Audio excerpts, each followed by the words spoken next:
الرحيم الحمد لله رب العالمين الرحمن الرحيم مالك يوم الدين إياك نعبد وإياك نستعين اهدنا الصراط المستقيم صراط الذين أنعمت عليهم غير المغضوب عليهم ولا الضالين آمين آمين. بسم الله الرحمن الرحيم الحمد لله رب العالمين حمدا يوافي نعمه ويكافئ مزيده. يا ربنا لك الحمد كما ينبغي لجلال وجهك وعظيم سلطانك. اللهم صل وسلم على سيدنا محمد نحيي النفوس صلاة تسعد بها في جميع الدروس وعلى آله وصحبه وبارك وسلم. سبحانك لا علم لنا إلا ما علمتنا إنك أنت العليم الحكيم ولا حول ولا قوة إلا بالله العلي العظيم. رب اشرح لي صدري ويسر لي أمري واحلل عقدة من لساني يفقهوا قولي. اللهم علمنا ما جهلنا وذكرنا ما نسينا وانفعنا بما علمتنا وجعلنا من المخلصين. اللهم افتح قلوبنا في طلب العلم وارزقنا إخلاص فيه والعمل به ونشرح به حتى يأتينا اليقين.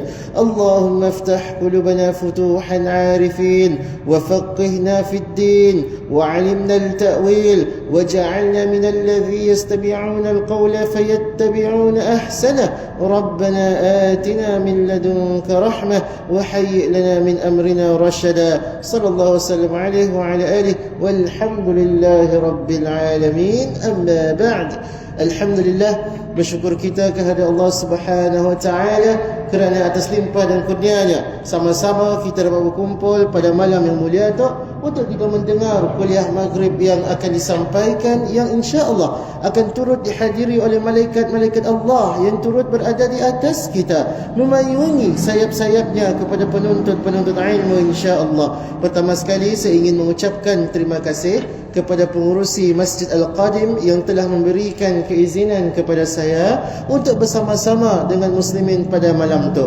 Dan seterusnya saya juga ingin mengucapkan terima kasih kepada semua barisan imam, barisan bilal, barisan merput dan semua ahli JKP Masjid Al-Qadim yang telah bertungkus lumus untuk menghidupkan rumah Allah selama 24 jam. Semoga segala urusan mereka diterima oleh Allah, diampunkan dosa-dosa mereka dan dimasukkan ke dalam syurganya insya-Allah. Dan seterusnya saya juga ingin mengucapkan terima kasih kepada semua muslimin yang hadir pada malam itu. Semoga dengan kehadiran kita akan turut mendapat keberkatan dan keridhaan daripada Allah Subhanahu Wa Taala.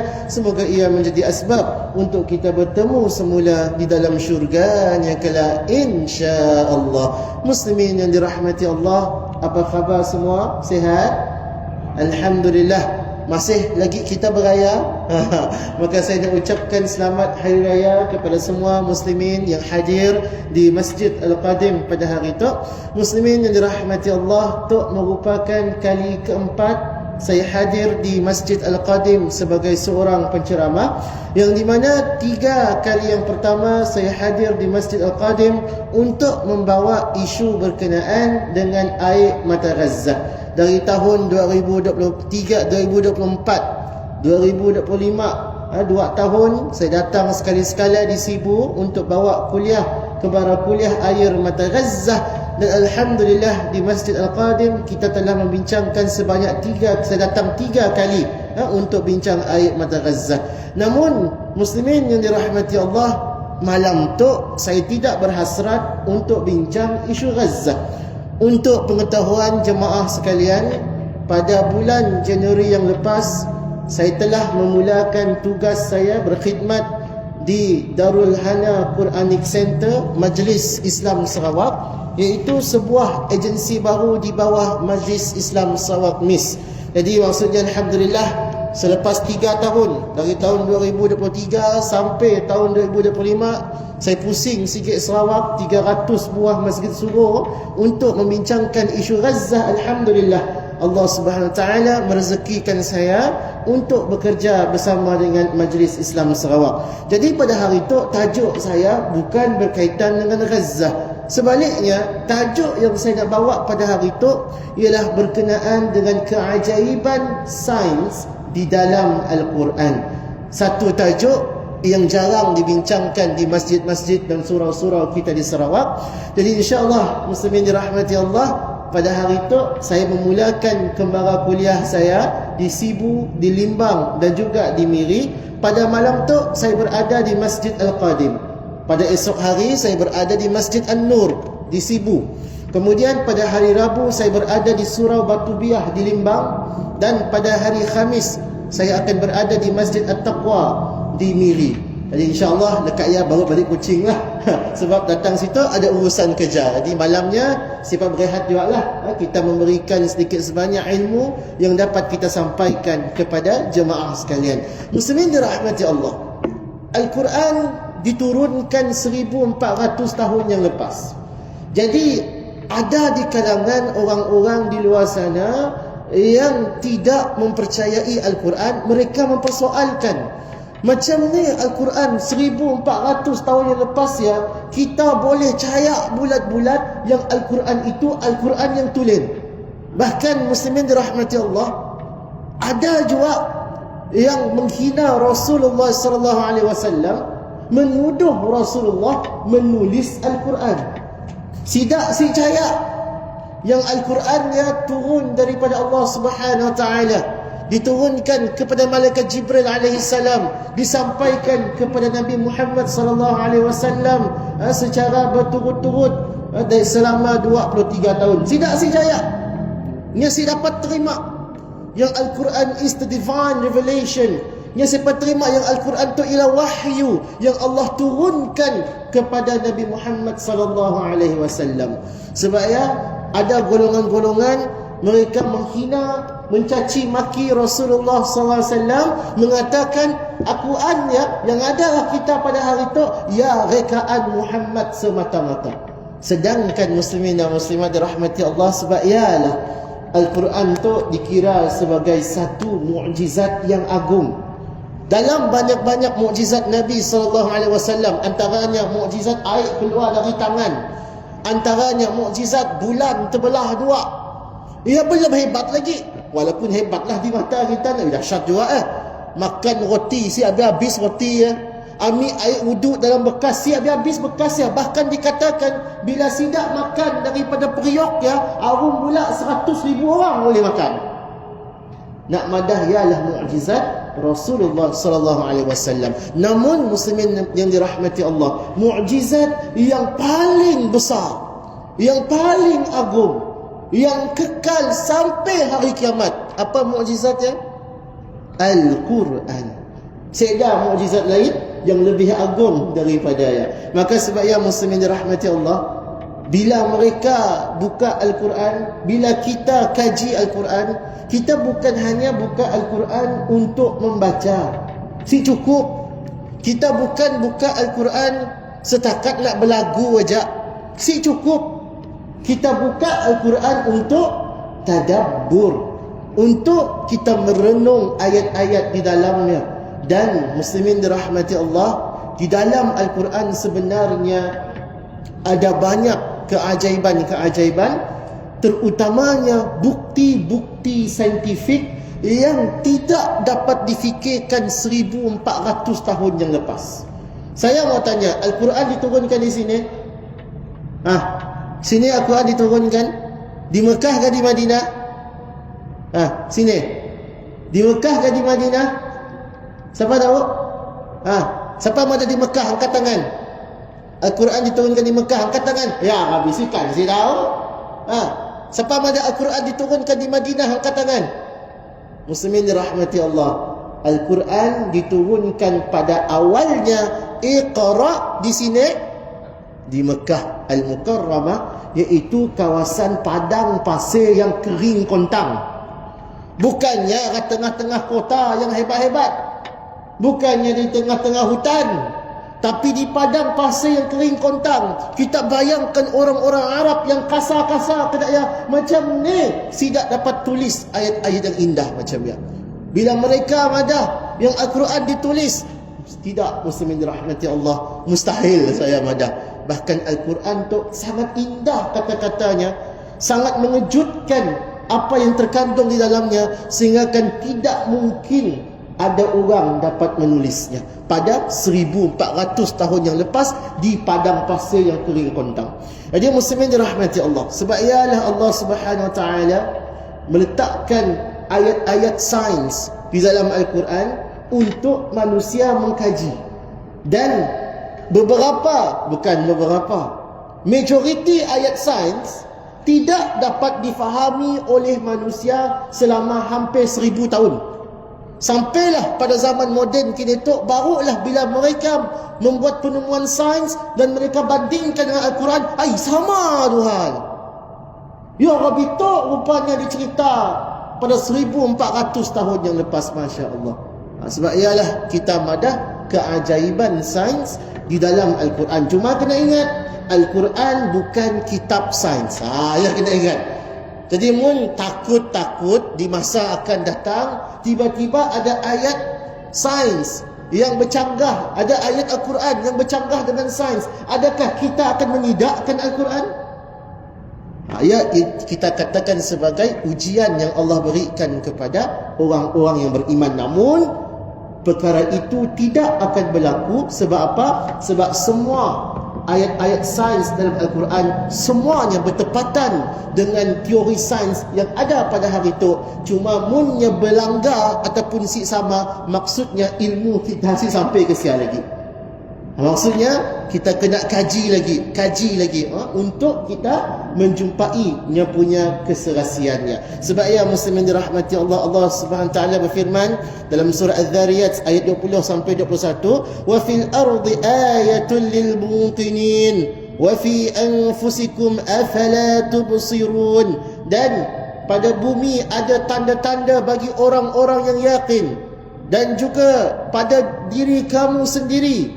Maka mengapa kamu tidak melihat dan memikirkan dalil-dalil bukti itu? Allah Subhanahu Wa Taala memerintahkan kita untuk melihat tanda-tanda kebesarannya yang ada di bumi dan ada pada badan kita pun. Dan di dalam Al-Quran banyak menceritakan tentang keadaan di kawasan bumi kita, langit kita, angkasa raya kita, dan juga pada tubuh badan kita pun. Jadi insya-Allah pada hari itu muslimin dirahmati Allah, saya dapat nak bercerita semualah ayat-ayat sains ya. Kita bawa sikit-sikit yang mungkin akan menyebabkan kita dapat berfikir dengan lebih jauh insya-Allah. Baik. Ayat yang pertama yang saya nak bawa kepada muslimin dan muslimat sekalian ialah berkenaan dengan teori Big Bang. Pernah dengar teori Big Bang? Nak apa nama teori Big Bang tu? Pernah dengar? Dengar cerita Big Bang ni dah ya salah lah sih, boleh lah. Baik, muslimin dirahmati Allah, para saintis menyatakan yang penciptaan dunia kita tu ia berasal daripada satu entiti yang panas dan sangat-sangat kita madah bahasanya sangat-sangat padat. Ia panas dan padat macam satu berbola. Tu para saintis madah. Sekitar kiraan mereka, betul saya tahulah, tapi kiraan mereka 13 bilion tahun dahulu. Maksudnya alam semesta kita ia tercipta 13 bilion tahun dahulu. Kiraan saintis mereka madah ia macam berbola, satu objek yang padat yang merangkumi benda-benda yang panas, zat-zat yang panas, zarah-zarah yang panas, yang padat yang berkumpul, dan kemudian tiba-tiba yang meletup, boom. Bila ia meletup, maka semua zarah-zarah, gas-gas, zat-zat yang tadi yang tersebar dan merebak ke seluruh kawasan yang menghasilkan dak bumi-bumi kita, dak cakrawala kita, dak kita punya galaksi-galaksi kita, bintang-bintang kita, matahari kita, semua sistem-sistem yang ada di angkasa raya semua terhasil daripada sikit letupan namanya The Big Bang. Baik, cuma teori itu hanya baru ditemui tahun 1920. Para saintis kita nya baru beri nama teori. Betul sih betul? Ya wallahu alam lah. Sebab Allah lebih tahu berkenaan macam ni ciptaan bumi kita. Tapi muslimin dan muslimat yang dirahmati Allah, teori Big Bang nya si pernah muncul pada zaman Nabi Muhammad sallallahu alaihi wasallam. Alam tercipta kun fayakun lah. Mana? Allah mahu cipta alam kun fayakun, maka terhasillah alam, ya betul sih. Nah, maka ulama zaman dulu kun fayakun lah. Cuma si terfikir yang palak sidak dunia meletup dulu. Big Bang dulu berlaku belum? Dia si terfikir benda ya. Tapi kalau kita lihat dalam surah Al-Anbiya ayat yang ke-30, Allah berfirman, dan tidakkah orang-orang kafir itu memikirkan dan mempercayai bahawa sesungguhnya, kita dengar ayat tu, annas samawati wal arda kanata ratqan fafataqnahuma, yang di mana Allah berfirman, sesungguhnya langit dan bumi itu pada asalnya ratqan, bercantum, fafataqnahuma, dan kami pisahkan ia. Masya Allah. Nah, dalam teori Big Bang yang ada apa? Yang ada yang semua isi-isi dunia tu, zarah-zarah langit bumi yang ada di seluruh dunia tu, yang merupakan satu benda yang padat. Kemudian ia meletup dan menghasilkan angkasa raya yang kita nangga di atas. Dalam ayat Al-Quran yang ada apa? Langit dan bumi pada asal mulanya bercantum. Kemudian kami pisahkan kedua-duanya. Masya Allah. Soalan saya, sama sih dengan teori sains pada hari itu? Sama kasih sama? Betul kasih betul Big Bang ya? Muslimin dan muslimat dirahmati Allah. Saya mau nanya kita, macam ni 1400 tahun yang lepas tahu tentang teori Big Bang. Benar? Mereka menuduh Nabi Muhammad menulis Al-Quran. Saya tanya balik, macam ni Nabi tahu yang dulu bumi dengan langit yang bercantum lalu berpisah? Sedangkan teori ya hanya ditemui tahun 1927. Baru ditemui 100 tahun yang lepas. Tu tahun 2027 nya baru jumpa 1927. 100 tahun yang lepas. Al-Quran bila? 1400 tahun yang lepas. Masya Allah. Jadi muslimin dan muslimat, benar kasih ayat Al-Quran? Benar kasih? Bertepatan kasih dengan teori sains? Betul. Maka itulah teori Big Bang. Baik. Kemudian kita beralih kepada surah Al-Dhariyat ayat 47. Muslimin dan muslimat dirahmati Allah. Dalam dunia kita tu, kita kini tu dalam sebuah planet namanya bumi. Dan bumi itu mengelilingi apa? Mengelilingi apa? Matahari. Dinamakan sistem suria kita. Yang di mana bukan bumi aja, kita ada planet-planet yang lain. Baik, kita punya sistem suria kita tu yang dengan 8 planet yang diiktiraf oleh kita punya NASA dan sebagainya. Soalan saya, kita dalam galaksi apa? Apa nama galaksi kita? Bima Sakti. Ya, bahasa Melayu lah, acak bahasanya. Dalam bahasa orang putihnya apa? The Milky Way. Ya, kita punya galaksi. Jadi muslimin muslimat dirahmati Allah, galaksi itu yang merupakan untuk sigit, kita pada sigit matahari. Dalam sigit galaksi ya ada beberapa matahari. Ada beberapa planet yang berpusing macam dia. Yang berpusing. Kita dalam galaksi namanya The Milky Way. Dan kita nangga di atas langit ya, kita terapung di atas langit ya, rupa-rupanya bukan ada sigit galaksi aja. Ada berapa galaksi lain jiran-jiran kita? Ada berapa sigit? 2 gig? 10 gig? Bukan. Beribu. Beratus ribu. Ada beratus ribu lagi galaksi-galaksi lain yang ada di atas bumi ya, dan yang paling dekat dengan kita antaranya Andromeda. The Andromeda Galaxy. Yang jauhnya bukan kilometer, tapi cahaya. Kelajuan cahaya, light years kita madah. Nak madah jauhnya daripada kita untuk galaksi-galaksi yang paling dekat dengan kita. Maka bayangkan galaksi yang lain. Masya Allah. Nak betapa luasnya langit yang Allah cipta. Soalan saya, muslimin yang dirahmati Allah, adakah langit kita makin hari makin meluas ke makin mengecil? Siapa dapat jawab? Siapa madah langit kita makin mengecil? Angkat tangan. Maksudnya langit kita makin kecil setiap tahun. Sewadah, angkat tangan. Siapa madah langit kita makin meluas? Angkat tangan. Ada berani jawab? Jawablah. Jangan takut. Cuba, bagus. Tuan-tuan cuba. Yang lain? Si Daud. Makin mengecil. Okey, bagus. Baik, muslimin dan muslimat yang dirahmati Allah. Khilaf seorang madah mengecil, seorang madah membesar langit kita. Yang lain madah saya tahu. Silakan, jangan malu. Mun saya tahu, malah saya tahu. Betul sih? Jangan malu malah saya tahu. Baik, muslimin dirahmati Allah. Mari kita lihat dalam surah Adz-Dzariyat ayat yang ke-47. Allah berfirman, "Was-samaa'a bainaha bi'aidin wa inna lamusi'un."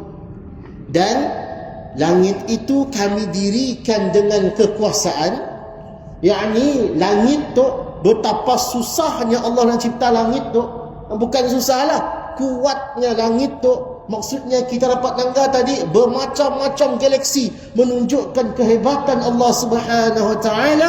Dan kemudian Allah sebut apa? Wa inna lamusi'un. Wa inna lamusi'un. Maksudnya apa? Dan kami benar-benar meluaskannya. Ada ulama menggunakan ayat tu menunjukkan meluaskan rezeki kita dari langit. Sebab ada ayat Al-Quran yang menyatakan rezeki kita turun dari langit, betul?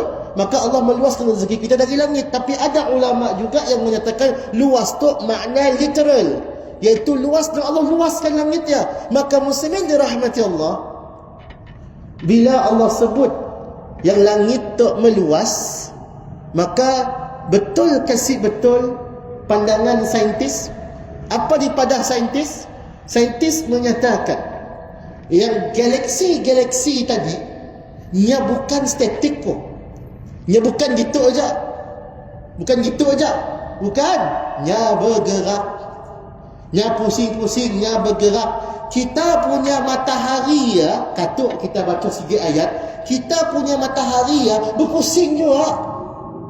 Pusing bukan pusing kita, pusing gitu, nya berjalan juga. Seolah-olah nya berenang di angkasa raya ya. Cuma kita sih nampaklah nya berenang. Sebab dunia tu besar gila. Matahari bukan statik. Maka galaksi kita pun bukan statiknya, bergerak juga tapi perlahan. Dan muslimin dirahmati Allah, kajian saintifik mendapati yang galaksi-galaksi tadi bukan dekat ngagak sidak pun. Bukan makin mepadat ke situ, tapi apa? Makin jauh antara satu sama lain. Seorang gerak sia, seorang gerak sia, seorang gerak sia, seorang gerak sia. Seolah-olah kita dengar dinding masjid tu sikit sampai ke RH. Sebelah tu masuk ke kubur. Belakang tu kedirah kedai Sinata belakangnya. Yang tu sampai ke Raya ya. Anak dibesar. Soalan saya, langit makin besar makin kecil? Makin meluas. Betul ke si ayat Allah tadi? Betul, Masya Allah. Anak, saya mau nanya lah, 1400 tahun yang lepas ni dah manusia mikir nak meluaskan langit? Mana? Langit yang atas-atas je lah. Saya tak ada mikir langit yang makin meluas macam ni. Betul saya. Maka muslimin dan muslimat, itulah antara bukti yang ayat Al-Quran diturunkan oleh Allah Subhanahu Wa Taala. Baik.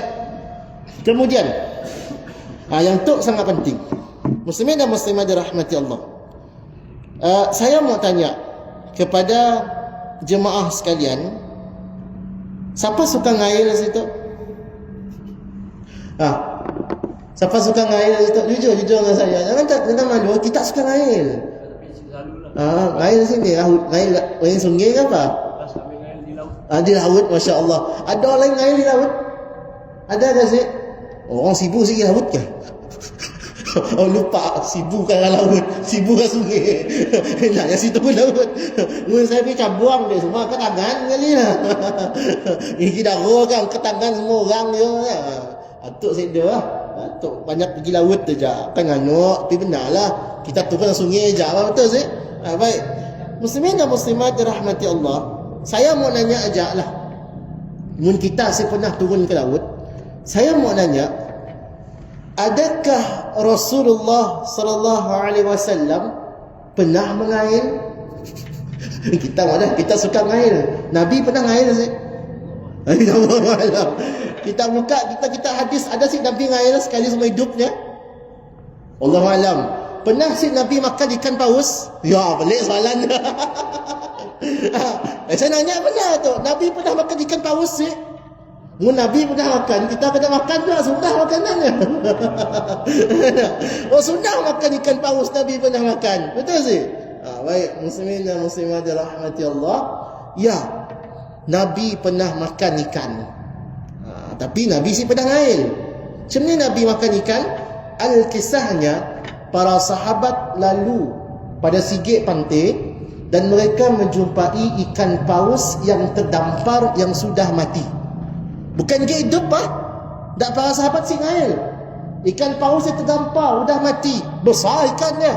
Maka apa dipolah sidak? Sidak ngambil daging-dagingnya dan bawa ke Madinah, beri dengan Nabi. Nabi ambil, Nabi makan. Maka apa hukum makan ikan mati? Halal ke haram?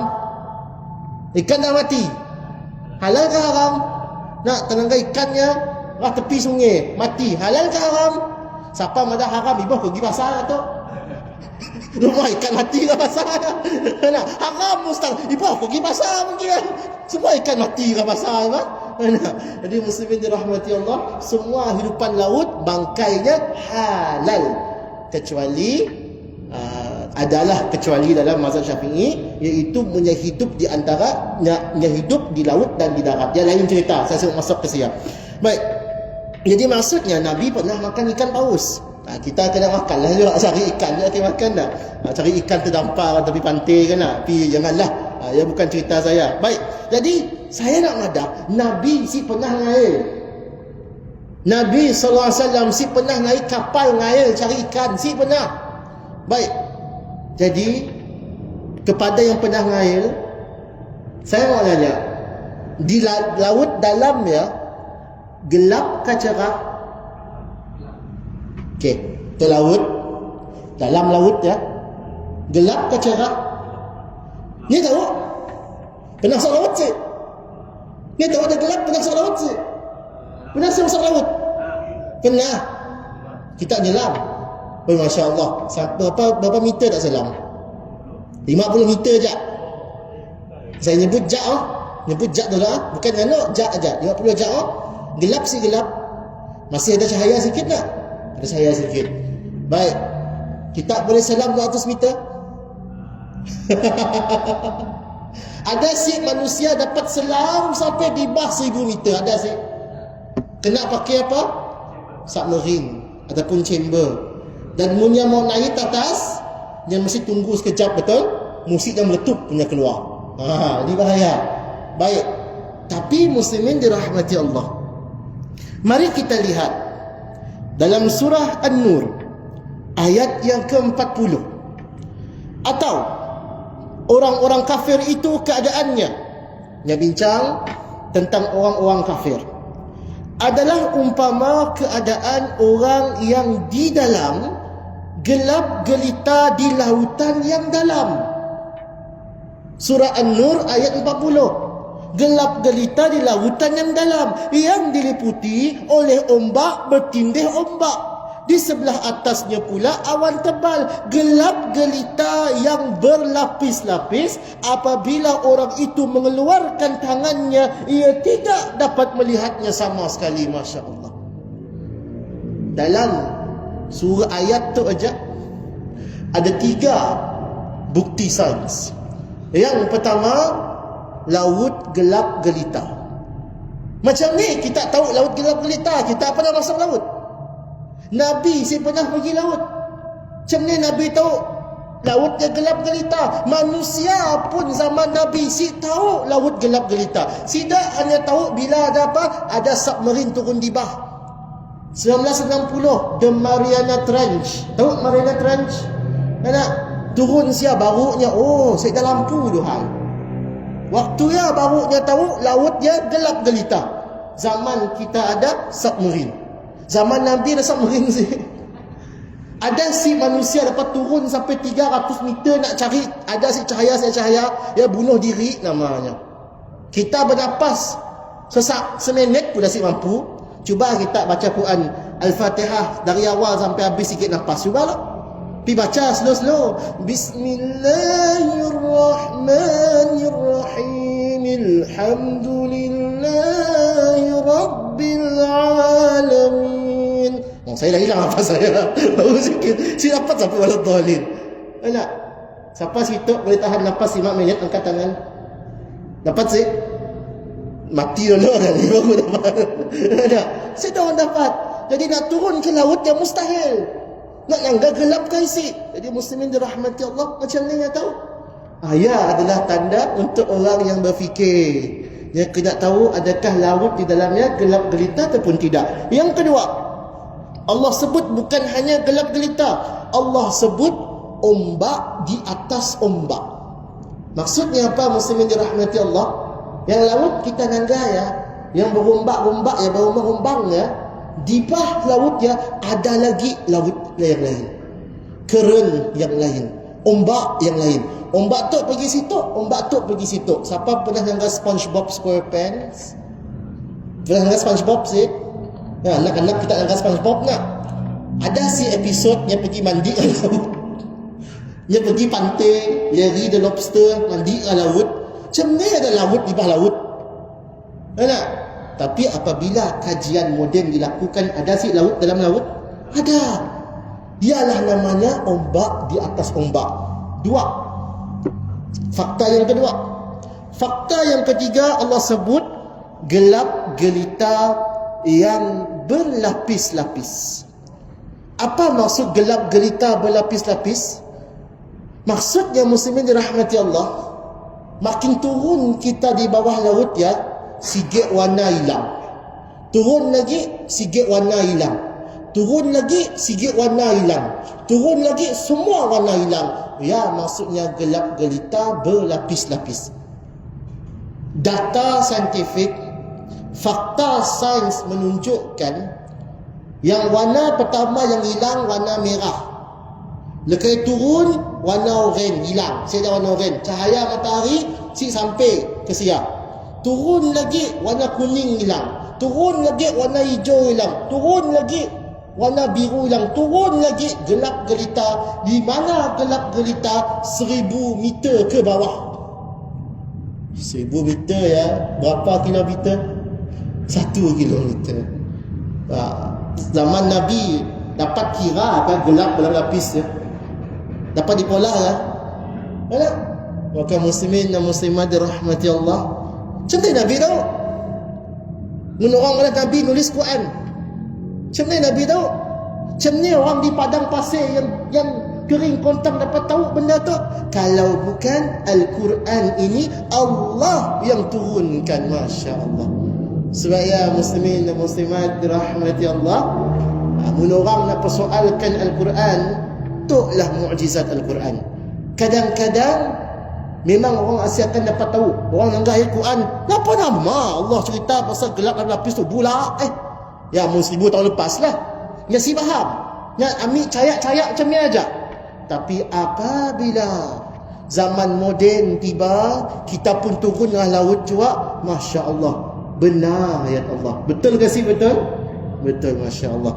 Jadi muslimin dan muslimat dirahmati Allah, saya difahamkan waktu isyak kita dah nak sampai 7.50. Maka saya rasa cukuplah setakat dia aja yang mampu saya bincangkan. Ada 2-3 aja perkara, insya-Allah di masa akan datang mun saya ada kelapangan untuk berada lagi di Masjid Al-Qadim, mun saya ada tugasan lagi di Sibu, saya akan datang lagi untuk membincangkan Al-Quran dan juga sains. Best kasih best? Menarik kasih menarik? Menarik betul? Sebab yang muslimin dirahmati Allah, benda tu yang mesti dibincangkan. Bukan kita duduk meja ceramah tu kelakar benda yang sama saja. Jadi bagi saya, alhamdulillah, bila berada di Darul Hana Quranic Center, tujuan kami orang ditubuhkan bukan hanya untuk baca Quran saja, bukan hanya bertarannum saja, bukan hanya melagukan saja, tetapi tadabbur. Tadabburnya ada macam-macam bidang. Dan saya minat pada bidang sains Al-Quran. Sebab apa? Yang meningkatkan keimanan kita kepada Allah Subhanahu wa ta'ala. Jadi saya rasa cukuplah setakat diajak perbincangan saya pada hari itu. Apa yang baik datang daripada Allah, apa yang buruk datang dari saya pun yang juga datang daripada Allah. Maka saya akhiri kuliah saya dengan bacaan surah Wal 'Asr dan kafaratul majlis. Bismillahirrahmanirrahim. Wal 'Asr innal insana lafi khusr illa alladhina amanu wa 'amilus salihati wa tawasaw bil haqq wa tawasaw bis sabr. Subhanakallah bihamdika asyhadu an la ilaha illa ant astaghfiruka wa atubu ilaik. Amin amin ya rabbal alamin. Assalamu alaikum warahmatullahi wabarakatuh.